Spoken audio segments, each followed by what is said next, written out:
অনেক সময় কী হয়েছে বলতে কালকে 10:30টার সময় আমরা 10:30টার সময় লয়ে গেছে আইজিএম হসপিটালে, আমরা জানি না লয়ে যে গেছে।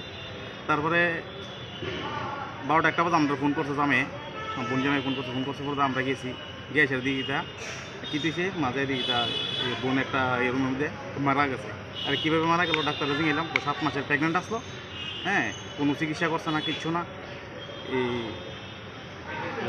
প্রেশার হাই হয়ে আছে, অক্সিজেন পাইছে না ঠিকভাবে, হ্যাঁ, 7 মাসের ভিতরে কোনোভাবে একদিনও ডাক্তার দেখা নিয়েছে না, এইভাবে মারা গেছে। তো এরকম করার মানে কারণটা কি? আপনার বোন জামাই এরকম করার এরকম কারণটা কি অ্যাকচুয়ালি ব্যাপারটা হয়েছে কি, মানে হ্যাঁ যেটা করছে আমরা কোনোদিন জানাইছে না যে মানে বোন যে প্রেগনেন্টের অবস্থা, ঠিক আছে, বোন আয়ে তাই একটু মানে পেটি মানুষ, মানে বোঝা জানা তাই যে প্রেগনেন্ট অবস্থা হয়েছে বোঝা জানা, তো হেও আমরা কিছু জানাইছে না, বোনও আমরা কাছে কিছু কইছে না, তো হ্যাঁ তো জানাইতে পারতো যে এরকম অবস্থা, এর কাছে পয়সা না থাকলেও আমার কাছে কইতো যে তোমরা দেখাও ডাক্তার, হ্যাঁ, আমি তখন পারতাছি না।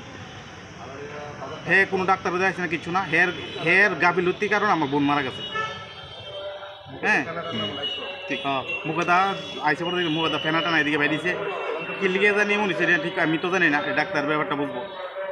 এটার মেইন ব্যাপারটা হয়েছে হে ইচ্ছাগত এটা মারছে, কারণ একটা মহিলা যদি প্রেগনেন্ট অবস্থা হয় তাহলে মানে ডাক্তার দেখান লাগে, একটা দিনও ডাক্তার দেখাইছে না, কোনো মাসও দেখাইছে না, কোনো দিনও দেখাইছে না, 7 মাস হয়ে আছে এর আমার বোনের পেটে এরকম প্রেগনেন্ট অবস্থা, 7 মাসের বাচ্চা পেটে, মানে একদিন ডাক্তার দেখাইছে না, মানে তাহলে আমার বোনজামের কারণে মারা গেছে, আমার বোন মারা গেছে।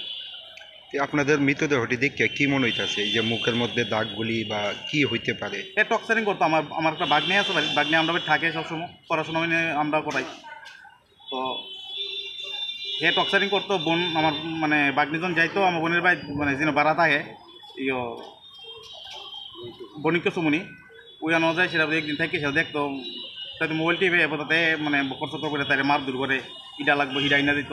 আমার বোনের স্বর্ণের জিনিস আসলো, আমার বাগনির চেন আসলো, খুবই জানি কিটা করছে, কার কাছে গিয়েছি বলে কার কাছে হইলে বন্ধক টন্ধক দিছে।